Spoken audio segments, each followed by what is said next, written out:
অনিয়ন্ত্ৰিত, অসচেতন আৰু তীব্ৰ গতিত কৰা অভ্যাসতকৈ নিয়ন্ত্ৰিত, সচেতন আৰু ধীৰ গতিত কৰা অভ্যাস বেছি ফলপ্ৰসূ।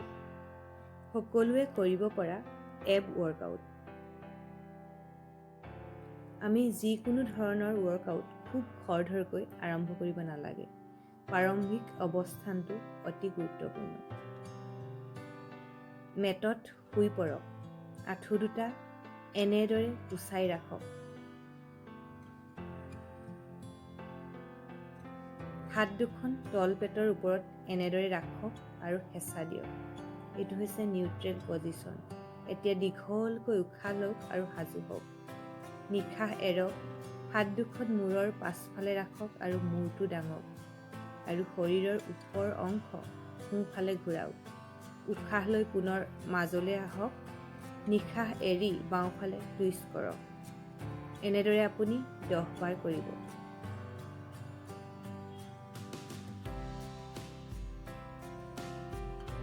Six,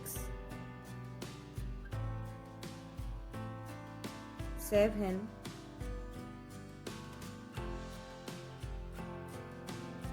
8, 9, 10। এতিয়া নিউট্ৰেল পজিশ্যনলৈ আহক। আপুনি যদি ভৰিত মোজা পিন্ধে তেতিয়া এই ৱৰ্কআউট কৰিবলৈ সুবিধা হ'ব। উশাহ লওক আৰু সাজু হওক। নিশাহ এৰি মূৰ ওপৰলৈ দাঙক। কাৰ্ল আপ পজিশ্যনলৈ আহক। হাত দুখন মেটৰ পৰা সামান্য ওপৰলৈ তোলক। উশাহ লওক। ভৰি দুখন মেটৰ ওপৰেদি পিছলাই এনেদৰে আগবঢ়াই দিয়ক আৰু একে সময়তে হাত দুখন ওপৰলৈ তুলি মূৰৰ পিছফালে নিয়ক। নিশাহ এৰক আৰু আগৰ অৱস্থানলৈ আহক। এনেদৰে 10 বাৰ কৰিব।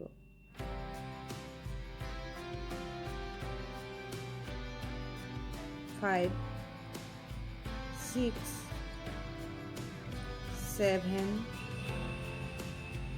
8, 9 and 10। এতিয়া এই অৱস্থান গ্ৰহণ কৰক। উশাহ লওক আৰু সাজু হওক। নিশাহ এৰক। মূৰ ওপৰলৈ তোলক। হাত দুখন এনেদৰে ৰাখক। উশাহ এৰক আৰু প্ৰথমে সোঁ ভৰি তললৈ নমাই আনি আঙুলিৰে মেট স্পৰ্শ কৰক আৰু পিছলাই আগবঢ়াই দিয়ক আৰু একে সময়তে দুয়ো হাতে আপোনাৰ আঁঠু গাৰ ফাললৈ আনক। নিশাহ এৰক আৰু সোঁ ভৰিটো মেটত পিছলাই গাৰ ফালে আনক। এতিয়া এই অভ্যাসটো বাওঁ ভৰিৰে পুনৰ কৰক।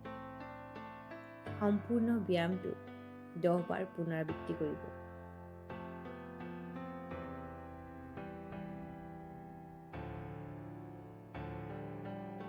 এতিয়া অলপ সময়ৰ বাবে জিৰণি লওক আৰু গোটেই ৱৰ্কআউটটো পুনৰ আৰম্ভণিৰে পৰা শেষলৈকে আকৌ এবাৰ কৰক।